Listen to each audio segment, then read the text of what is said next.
Driver ఒక సమస్యలు వాళ్ళు ఎత్తి చూపిస్తారు. ఆ సమస్యలకి పరిష్కారం చేసేకి అసెంబ్లీలో మాట్లాడతారు, రాజ్యసభలో మాట్లాడతారు, పార్లమెంట్లో మాట్లాడతారు. అందుకే డ్రైవర్ ఎమ్మెల్యే కావాలి, డ్రైవర్ ఎంపీ కావాలి, డ్రైవర్ రాజ్యసభ నంబర్ కావాలి, డ్రైవర్ సీఎం కూడా కావాలి. అందుకే మా ఒక్క నిర్ణయం ఇది.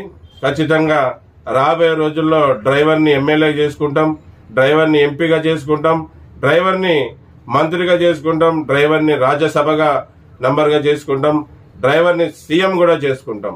ఇది మా మాట, మా మాటే శాసనం. ఎందుకంటే ఈరోజు ఈ కేంద్ర రాష్ట్ర ప్రభుత్వాలకి ఇంత ఆదాయం చేస్తున్నాం. భారతదేశంలో 25,000 కోట్ల జనాభా డ్రైవర్లు ఉన్నాం. మేము ఎమ్మెల్యేని చేసుకోలేమా? మాకంటే కూడా ఎవరు బాగా పాలించలేరు. మాకు ఉన్న సమస్యలు ప్రజలందరూ కూడా ఉన్నాయి.